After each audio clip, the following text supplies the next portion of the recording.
আসসালামু আলাইকুম রহমতুল্লাহি ওবরকাতুহু। সুপ্রিয় শ্রোতা মণ্ডলী, আজকে আপনারা ফেস দ্য পিপল এই ফেসবুক চ্যানেল, যেটা আমাদের সাগর ভাই তিনি পরিচালনা করে থাকেন, তিনি রীতিমতো বিতর্ক বিভিন্ন বিষয়ের উপরে তিনি করেই আসলে থাকেন। তো আজকে যে বিষয়ে আলোচনা আমি একটু আগে দেখছিলাম, আলহামদুলিল্লাহ সুম্মা আলহামদুলিল্লাহ, যে ফিতরা টাকা দিয়ে হবে না অর্থ দিয়ে হবে এই প্রসঙ্গে আলহামদুলিল্লাহ চারজন বিজ্ঞ আলেমে দিন এবং সবগুলো প্রবীণ তারা এ বিষয়ে তাদের মতামত উপস্থাপন করছিলেন। আলহামদুলিল্লাহ সুম্মা আলহামদুলিল্লাহ। তো এই প্রসঙ্গেই আমি সংক্ষিপ্তভাবে কিছু আপনাদের সঙ্গে বলার জন্য এসেছি। আজকের প্রোগ্রামটা আসলে কেমন হলো, কি আমি সেই ইতিবাচক এবং নেতিবাচক কথাগুলো আপনাদের সামনে তুলে ধরার জন্য এসেছি। প্রথম যেটা কথা, যে আজকের আলোচনা যে সাজানো হয়েছে এটা আমার পছন্দ হয়নি কেন? কারণ হচ্ছে এটা যে আজকে চারজন ব্যক্তির উপস্থিতিতে আজকে আলোচনা হয়েছে, চারজন আলেম। প্রথম মাওলানা আবুল কালাম বাশার সাহেব, দুই নম্বর যিনি ছিলেন তিনি একজন আজারি সাহেব ছিলেন, জালালউদ্দিন আজারি সাহেব। আর তৃতীয় একজন ছিলেন মৌলানা সাইদ সাহেব, আরেকজন ছিলেন আকরামুজ্জামান বিন আব্দুল সালাম।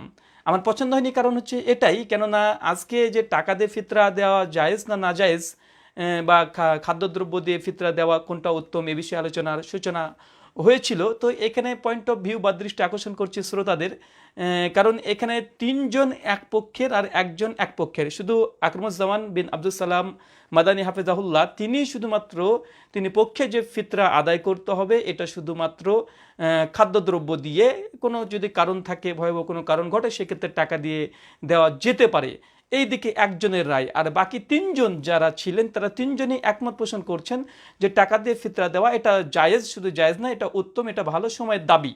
তো এখানে স্বাভাবিকভাবে দেখবেন যে যখন তিনজন আলেম ফার্স্ট 10 মিনিট করে কথা বলছিলেন, 3-30 মিনিট অলরেডি কথা বলে দিয়েছেন, কিন্তু বিপক্ষীয় দল, প্রতিপক্ষ যিনি আছেন তিনি হচ্ছেন একজন মৌলানা আকরামুজ্জামান বিন আব্দুল সালাম হাফেজাহুল্লাহ।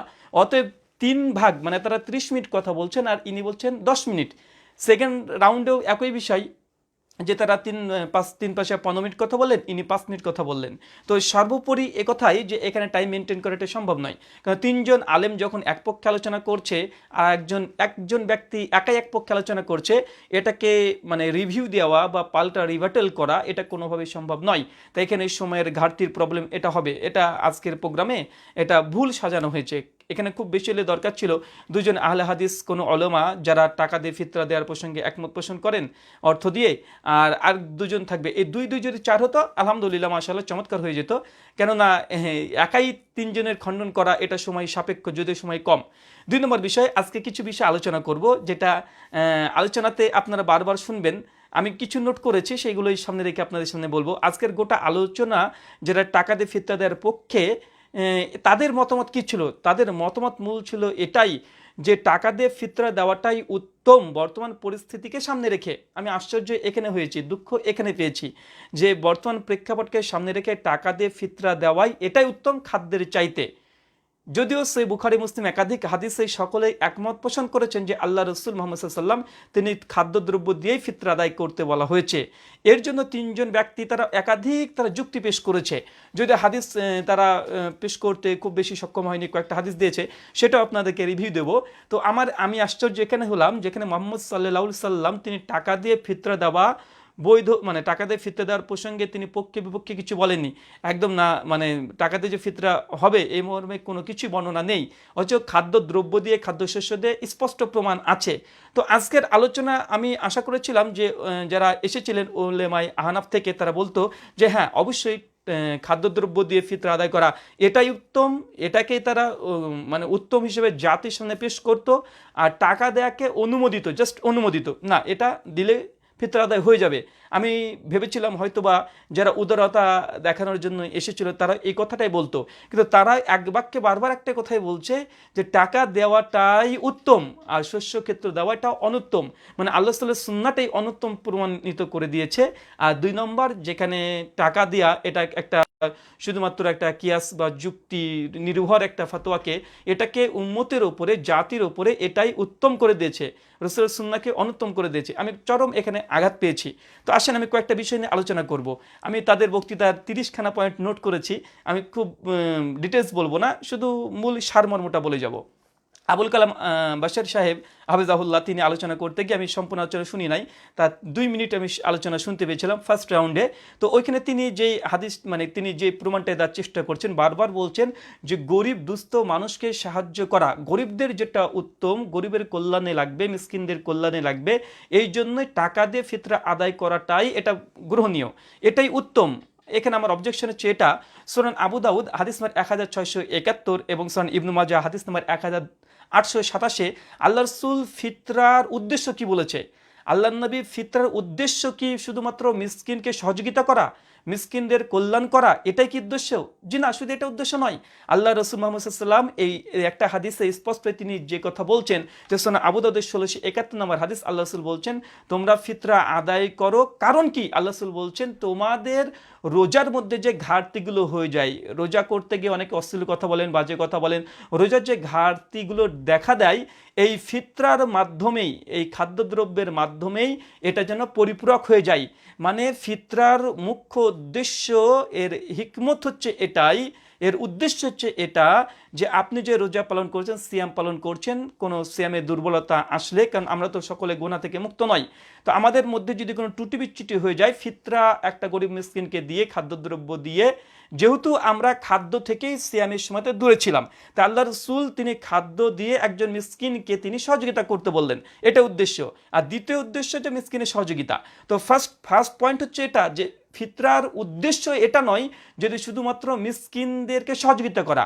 ফিতরার মূল উদ্দেশ্য নিজের রোজা যদি দুর্বল হয়ে যায়, সেক্ষেত্রে নিজের রোজাকে কমপ্লিট করা, নিজের রোজাকে ফুলফিল করা, নিজেকে আগে বাঁচানো। কু আনফাসাকুম আহলাকুম নারা, আগে নিজে বাঁচার কথা আল্লাহ নবী মুহাম্মদ সাল্লাল্লাহু আলাইহি ওয়াসাল্লাম এই কথা বলেছে। তাই তাদের যতগুলো আর্গুমেন্ট তারা পেশ করেছে যে মিসকিনদের উদ্দেশ্যে, মিসকিনদের কল্যাণে, এটা মৌলিক প্রথম উদ্দেশ্য নয়। প্রথম উদ্দেশ্য কি? নিজের সিয়ামকে পরিপূরক করা, এটাই মূল উদ্দেশ্য। তাই তাদের এই মর্মে যতগুলো 20টা জবাব দিয়েছে সবগুলো খণ্ডন করা যায়, তবে এই একটা হাদিস দিয়ে আমি খণ্ডন এটাই করলাম। পয়েন্ট নম্বর 2, আবুল কালাম বাশার সাহেব তিনি একটা হাদিস পেশ করেছেন মুসান্নাফ ইবনু আবি শাইবা থেকে, যেটা আবি ইসহাক সাহাবী জুয়াহির বিন মুআবিয়া থেকে। এই হাদিস নিয়ে আমার 1 ঘন্টার আলোচনা আছে, হাদিসটা সহিহ নয়, কেননা জুয়াহির বিন মুআবিয়া আবি ইসহাক সাহাবী রাহিমাহুল্লাহ, এই আবি ইসহাক সাহাবী একজন তাবেঈ, তিনি যে হাদিস বর্ণনা করছেন টাকা দেওয়ার কথা, যেটা মুসান্নাফ ইবনে আবি শাইবাতে আছে, আবি ইসহাক সাহাবীর শেষ জীবনে মস্তিষ্ক বিকৃত ঘটেছিল এবং আবি ইসহাক সাহাবীর কাছ থেকে জুয়াহির বিন মুআবিয়া রাহিমাহুল্লাহ তিনি তার মস্তিষ্ক বিকৃত হওয়ার পরেই হাদিস শুনেছে। এর জন্য প্রমাণ একাধিক আছে, আমি ডিটেলস আলোচনা করেছি, একটাই শুধু প্রমাণ দিই। মুত্তালাকিন 35 নম্বর জীবনীতে ইয়াহইয়া ইবনু মাইন রাহিমাহুল্লাহ তিনি কথা বলেছেন, একাধিক প্রমাণ দেওয়া যাবে। তার মানে বোঝা যাচ্ছে যে এই জুহাইর বিন মুআবিয়ার এই সনদটা সহি নয়। 2, এই হাদিসটা যদি সহি হয়, তারপরে সাহাবী যে আদ্রাকতাহুম, এর উদ্দেশ্য সাহাবী নয়, কেননা এখানে মূল কারণ হচ্ছে এটা যে তিনি একজন নিজে তাবেঈ, তিনি তাবেঈর কথাই বলবে। আর যদি সাহাবী হয়, তাহলে সাহাবীদের বর্ণনা পাওয়া যেত হাদিসে, যে কোন কোন সাহাবী তারা বলেছে যে টাকা দিয়ে ফিতরা দেওয়া বৈধতা, কিন্তু কোন সাহাবী থেকে কোনো কল পাওয়া যায় না, অথবা এটা তাবেঈ দেখেছে এটাই হয়। তারপর হাদিসটা সহি নয়। তিনি একটা জবাব দিয়েছেন শেষ টার্মে মুফতি সাইদ সাহেব, যে জহির আবি ইসহাক সাহাবীর হাদিস সহিহ মুসলিমে আছে, হ্যাঁ সহিহ মুসলিমে আছে, বুখারীতেও আছে, তবে প্রত্যেকটা মুতাবাআত হিসাবে নিয়ে আসা হয়েছে। এই বিষয়ে আমার আলোচনা আছে, আপনারা দেখতে পারেন। আবুল কালাম বাশার সাহেব তিনি ইমাম ইবনু তাইমিয়া রাহিমাহুল্লাহ আল মুতাফা 855 হিজরি তার একটা ফতোয়া নকল করে বলেছেন, ইমাম ইবনু তাইমিয়া তিনিও নাকি বলেছেন যে খাদ্যদ্রব্য দিয়ে ফিতরা আদায় করতে তো হবেই, কেউ যদি টাকা দিয়ে দেয় তাহলে এটা বৈধ। কিন্তু ইমাম ইবনু তাইমিয়া এখানে ওজর পেশ করেছে, তিনি এটা বলতে চাননি, কেন বলেনি আল্লাহু আলাম। ইমাম ইবনু তাইমিয়ার ইমাম মাজমুল ফাতওয়াতে তিনি একাধিকবার কথাটা বলেছেন, কেউ যদি ওজর বশত, কারণবশত তার কাছে যদি খাদ্যদ্রব্য দেওয়া যদি সমস্যা হয়, সেক্ষেত্রে টাকা দেওয়া জায়েজ। এটা কি একটা কারণবশত, ওজর বেশিত, এটা তিনি শরীয়তি একদম চূড়ান্ত সিদ্ধান্ত নয়, তাই এই ফতোয়াকেও একটু বিকৃত করা হয়েছে। পয়েন্ট নম্বর 2, এখানে আজহারি সাহেব তিনিও সেম প্রথমে এই 2টা হাদিসই নিয়ে এসেছেন, এক জুহাইর বিন মুআবিয়া থেকে মুসান্নাফ ইবনে আবি শাইবা, আর তিনি আরেকটা হাদিস নিয়ে এসেছেন হাসান বসরি রাদিয়াল্লাহু তাআলা আনহু থেকে, মুসান্নাফ ইবনে আবি শাইবা থেকে। তো এই হাসান বসরির একজন তাবেঈ, তিনি একজন তাবেঈ, তিনি সাহাবী নন। তার কথাটাও যে সহিহ সনদে প্রমাণিত এমনটাও নয়। হাসান বসরির সনদে সুফিয়ান সাউরি আছে, তিনি তাদলিস করেছেন, মুদাল্লিস রাবি, এই জন্য সনদটা সহিহ নয়। তাই এই হাদিস দিয়ে অন্তত এই সূক্ষ্ম বিষয় যে আল্লাহ রসুলের মারফু হাদিস আছে, আর মারফু হাদিসের কাছে একটা মাকতু তাবির কথা দিয়ে আল্লাহ রসুলের মারফু হাদিসকে মানে বিচ্ছিন্ন করে দেওয়া এবং আল্লাহ রসুলের নিজের কথার হুকুমের উপরে তাবির কথা দেওয়া, এটা কোন ধরনের খেয়ানত আর কোন ধরনের উদারতা আমি এটা বুঝতে পারছি না। কারণ তাদের প্রত্যেকের আলোচনার সিদ্ধান্ত ছিল এটাই যে টাকা দিয়ে ফিতরা দেওয়া এটাই বর্তমান যুগে উত্তম। তার জন্য তিনি তাবির কল পেশ করছে। চিন্তা করেন, যেখানে আল্লাহ রাসূলের কথা, আল্লাহ রাসূলের কথা যে তুমি খাদ্যদ্রব্য দিয়ে ফিতরা আদায় করবে, সে বুখারী 1503, 4, 5, 8, 9, 10 পরপর বর্ণনা আছে। সুনান আবু দাউদ 1600, 8, 9, 10 পরপর বর্ণনা আছে। এবং সকলেই একমত আল্লাহ রাসূল তিনি মাল দিয়ে তিনি ফিতরা আদায় করেছেন। টাকা দেওয়া জায়েজ না নাজায়েজ এটা হতে পারে, কোনটা উত্তম, টাকা দেওয়া কি জায়েজ এটা হতে পারে আজকের আলোচ্য বিষয়, কিন্তু তারা টাকাটাকেই উত্তম বানিয়ে দিয়েছে। আমি এখানে খুব দুঃখ পেয়েছি।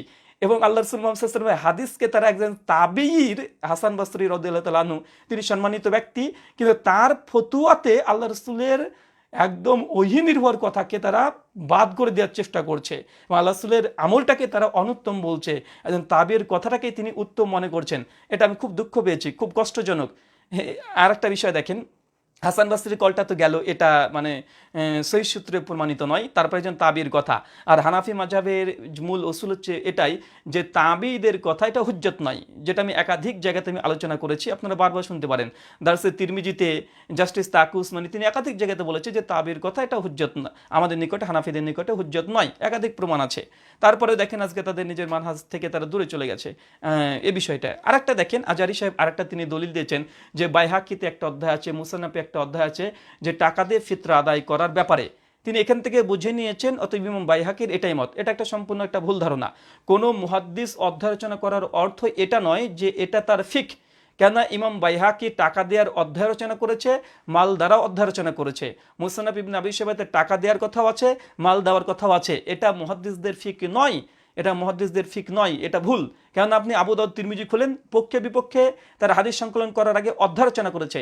শুধুমাত্র ইমাম বুখারী রাহিমাহুল্লাহ তিনি যখন অধ্যায় রচনা করেছেন, এটা ইমাম বুখারীর ফিক, এটাই তার ফতোয়া, এটাই তার রায়, কিন্তু তিনি মুসান্নাফ ইবনে আবি শাইবা, বাইহাকি এগুলোকে ঢুকিয়ে দিয়েছে। এটা উচিত হয়নি, এটা এক ধরনের খেয়ানত আমি মনে করি এখানে। আরেকটা বিষয়, এখানে আসেন মুফতি সাইদ সাহেবের কথাই আমি সংক্ষিপ্তভাবে বলি। মুফতি সাইদ সাহেব প্রথমে তার খুতবার সময়তে সূরা আহজাবের 21 নম্বর আয়াত পড়েছেন, লাকাদ কানা লাকুম ফি রাসূলিল্লাহি উসওয়াতুন হাসানা, নিশ্চয় রাসূলের মধ্যে মুমিনদের জন্য উত্তম আদর্শ আছে, সূরা আহজাব 21 নম্বর আয়াত। কিন্তু তিনি এই আয়াত পাঠ করেছেন ঠিক, কিন্তু এই আয়াতের উপরে তিনি সিদ্ধান্ত দেন নাই। তিনি বলছেন রসুলের মধ্যে উত্তম আদর্শ আছে, কিন্তু তিনি রসুলের সিদ্ধান্তকে চূড়ান্ত মনে না করে তাবিঈর ফতোয়াকে তিনি চূড়ান্ত মনে করেছেন। এটা একটা পরস্পর বিরোধী, একটা সাংঘর্ষিক কথা। কারণ রসুল মাল দিয়েই খাদ্যদ্রব্য দিয়ে ফিতরা আদায় করেছেন, এটাই রসুলের আদর্শ। এটাই সাইদ সাহেবকে গ্রহণ করা উচিত ছিল, মিজানুর রহমান সাইদ হাফিজাহুল্লাহ তাকে গ্রহণ করা উচিত ছিল।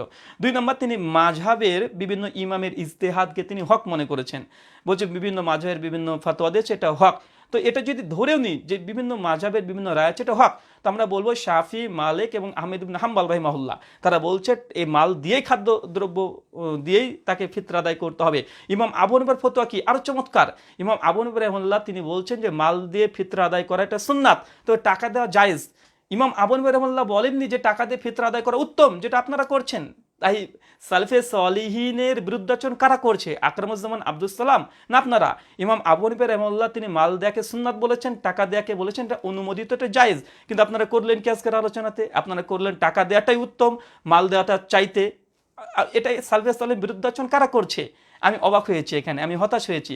তিনি তারপরে আরো একটা নিয়ে এসেছেন, সূরা নিসার 59 নম্বর আয়াত পাঠ করে তিনি বলছেন যে উলুল আমরের কথা মানতে হবে।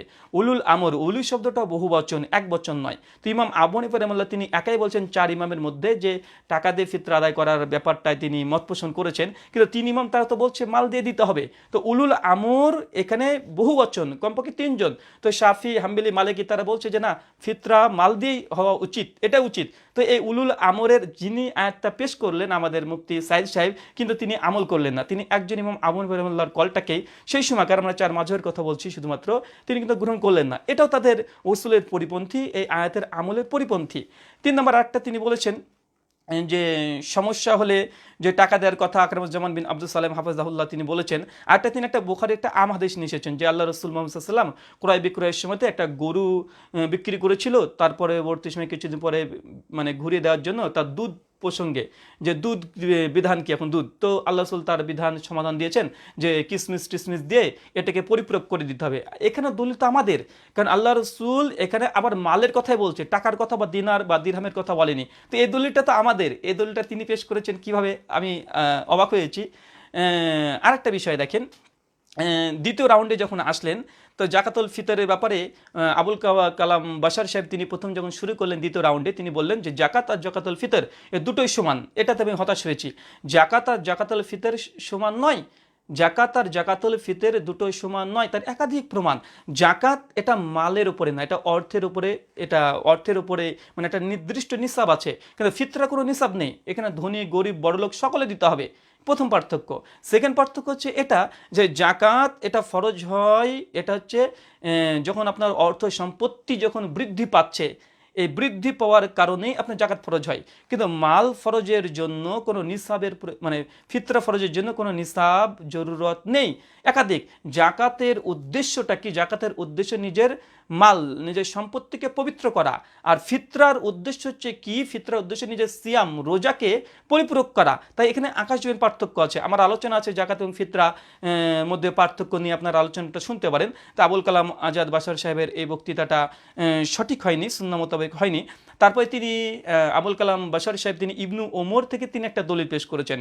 কেননা আকরামুজ্জামান আব্দুল সালাম হাফেজাল্লাহ তিনি বলেছেন যে একটা জাল হাদিসও নেই আল্লাহ রসুল থেকে যে আল্লাহ রসুল তিনি টাকা দিয়ে ফিতরা দেওয়ার ব্যাপারে, অর্থ দিয়ে ফিতরা দেওয়ার ব্যাপারে বাশার সাহেব তিনি না বুঝে তিনি ইবনু ওমর থেকে কল পেশ করলেন। চ্যালেঞ্জটা ছিল কি? আল্লাহ রসুল থেকে, তার দিয়েছে সাহাবি থেকে। তারপর ইবনু ওমর রাদিয়াল্লাহু তাআলা আনহু যে হাদিস মুসন্নাফে এসেছে বাশার সাহেব দিয়েছে, এই হাদিস সহিহ নয়।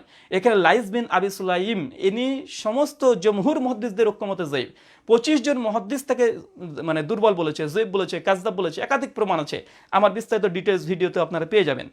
তারপরে দেখেন তিনি একটা যুক্তি দিয়েছেন যে দিনার আর দিরহাম, যে আল্লাহ রসুলের জামানাতে, মোহাম্মদ সাল্লামের জামানাতে সেই সময়তে দিনার, এক দিনার দিয়ে, এটা সাইদ সাহেব বলেছেন, এক দিনার দিয়ে একটা মানে ছাগল কেনা যেত, বাশার সাহেব বলেছে। তো সেখানে দিনারের কথা আসবে কিভাবে?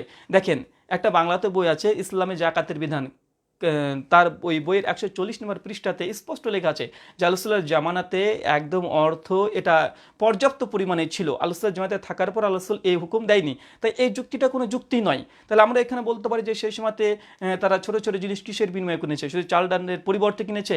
এমনটা তো হতে পারে না। যাই হোক, তারপরে আরেকটা বিষয় তিনি দিয়েছে মুয়াজ বিন জাবালের হাদিস, যেটা সহিহ বুখারীর তালিকাত হিসেবে এসেছে। দেখেন সহিহ বুখারীতে ইমাম বুখারী হাদিস নিয়ে আসেনি, যেটা বাশার সাহেব দিয়েছে।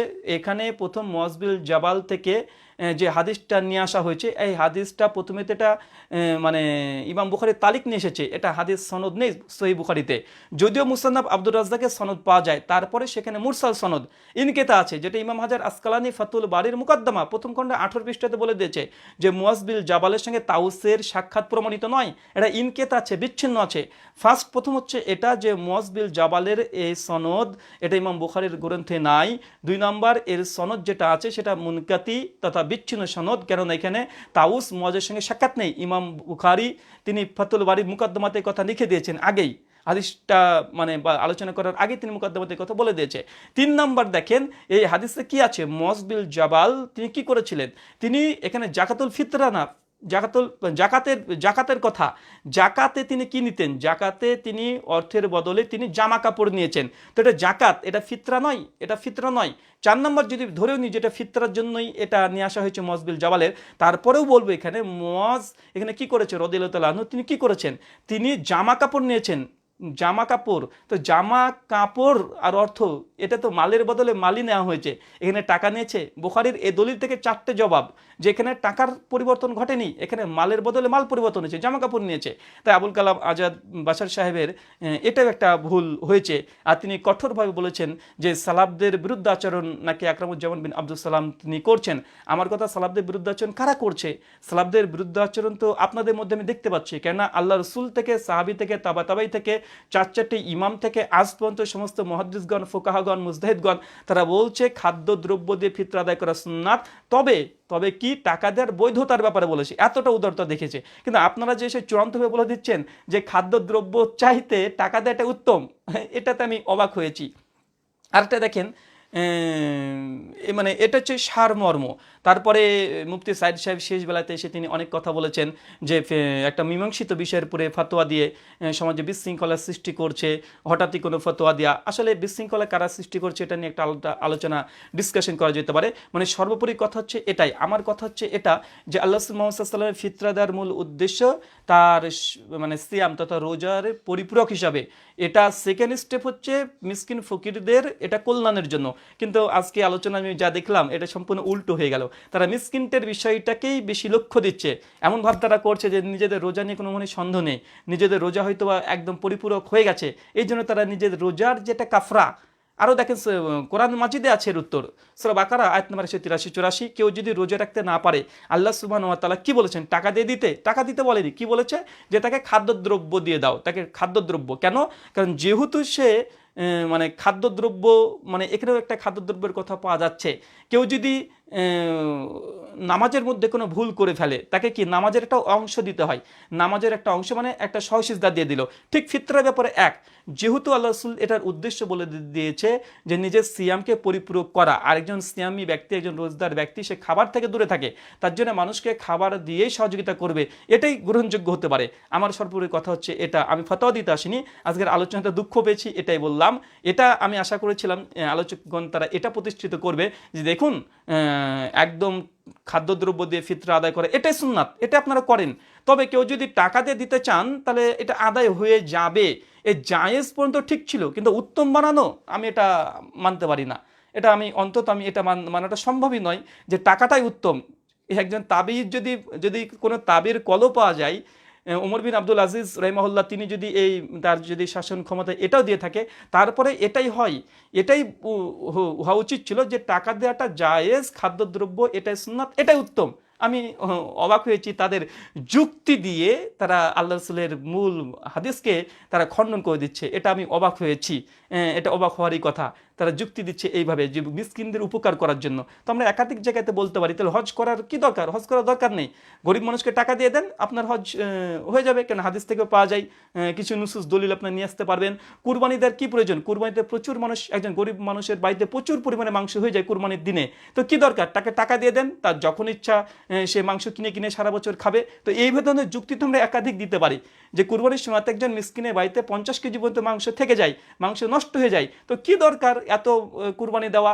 কি 2-4টে কুরবানি একটা গ্রামে দিয়েছে, দিয়ে দিল, আর বাকি 10-20টা যা ছাগল গরু আছে সেগুলোর টাকা তারা মানে বিক্রি করে দিয়ে কুরবানি গরিব মানুষকে বন্টন করে দেবে, তারা সারা বছর তারা মাংস কিনে কিনে খাবে, জামা কাপড় লাল টুকটুকে জামা কিনে পরবে। এই যুক্তি দিয়ে কি ইসলাম চলবে? জি না, এই যুক্তি দিয়ে ইসলাম চলবে না। আল্লাহ রাসূল এই জন্যই বলেছেন, বুখারিতে দেখবেন, সে বুখারি 5063 নম্বর হাদিস, কিতাবুন নিকাহ অধ্যায় যে ফামান রাগিবান সুন্নতি ফালাইসা মিন্নি, যার সামর্থ্য থাকার পরে আমার সুন্নাত থেকে বৈরাগ্য পোষণ করবে ফালাইসা মিন্নি, তারা আমাদের অন্তর্ভুক্ত নয়। অনুরোধ করব আলোচনা করার সময়তে এই দৃষ্টিগুলো আপনারা গভীরভাবে দেবেন যে কোনটা উত্তম কোনটা অনুত্তমের মাসলা দেন। আল্লাহ রাসূলের সুন্নাতকে আপনারা উত্তম প্রমাণ করলেন না, আর আপনাদের যুক্তিকে আপনারা উত্তম প্রমাণ করে দিয়ে চলে গেলেন। আমি হতাশ হয়েছি, অবাক হয়েছি। আল্লাহ রাসূলের এই বিধানের সঙ্গে, কোরআনের সঙ্গে, হাদিসের সঙ্গে এমন করাটা আমার মনে হয় উচিত নয়। যাক, আজকের মতো এখানে বিদায় নিচ্ছি। ওয়া মা আলাইনা ইল্লাল বালাগ। আসসালামু আলাইকুম ওয়া রাহমাতুল্লাহি ওয়া বারাকাতুহু।